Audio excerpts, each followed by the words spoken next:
Assalamu alaikum, greetings of peace. Now, there's a new Netflix film that has really offended Christians, and it should offend us also.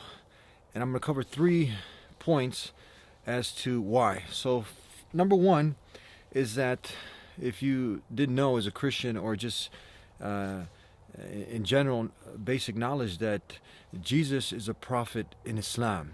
He's one of the greatest messengers that was ever sent at his time. Now, we don't worship him as a God or a son of God. We believe that he was sent to call people to worship God.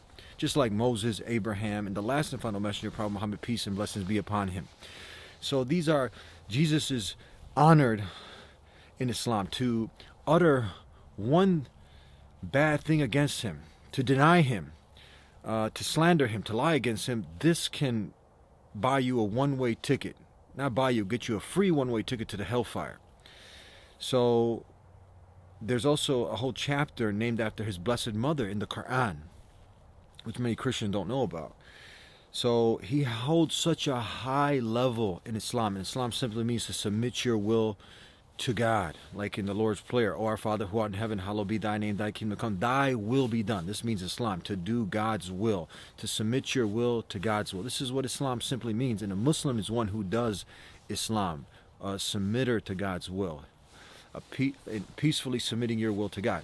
So now, knowing that Jesus, peace be upon him, is one of the greatest messengers in Islam, and to dishonor him in any way, this is something that can land someone in the hellfire. So to say any derogatory thing about him, just like what they're doing in this Netflix film, painting him out to be someone that he's not, lying on him, slandering him, painting him out to be immoral, etc., this offends us. The same way it would offend us if when they do dishonor the last and final messenger sent to mankind, Prophet Muhammad, peace and blessings be upon him.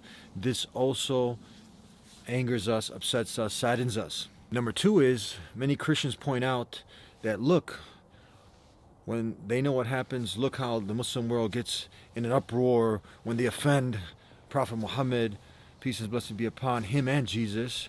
Now, what are you guys doing? I mean, there's close to 2 billion Muslims, those who submit their will to the one God in the world. So what are we doing now? I mean, we need to let our voices be heard. I mean, that's a discussion with our Christian brothers and sisters of humanity for another time. We give them dawah, we call them to the pure monotheism, to call them to Jesus' true message of only worshiping the Creator, not the creation. You know, explaining to him that Jesus never called people to worship himself. He called people to worship the Creator, the one God. Another discussion, no problem. But now we need to stand together. These satanic dark forces are pushing hard. And the last and final messenger sent to mankind, Prophet Muhammad, peace and blessings be upon him, said what? What did he say? He said, if you see an evil, hear an evil, what do you do? What do you do? You trying to change it with your hands? You speak out against it or hate it in your heart? We need to speak out against it. We need to stand in solidarity with, look, we all have the same father, Adam. We're all brothers and sisters in humanity. And this, as it outrages, it angers, it saddens, it offends Christians, we need to now show the same way when it offends Prophet Muhammad, when they do something, it offends us, it also offends us. When you offend Jesus, you offend Muslims. No doubt about it. And number 3, action items. What are we going to do now? Go ahead. There's been over 1 million, I believe, signatures in Brazil. This is where that film is made, and now Netflix is trying to push it out. Fox even network push it out. This is supposed to be a conservative, like also Christian. You know, people should also think, the Christians, look what your Fox is doing to you. Many of some of these extremists, radicals, think, you know, and they try to divide Christians and Muslims, have us fighting each other and whatnot. Look, you have your belief, we have ours, we ain't going nowhere, you're not going there, we need to work together. And this is a great example of us now coming to work together to try to push back against these evil satanic forces who are not only offending you as Christians, we also have a claim to Jesus, peace be upon him, as he's mentioned more times in the Quran than Prophet Muhammad.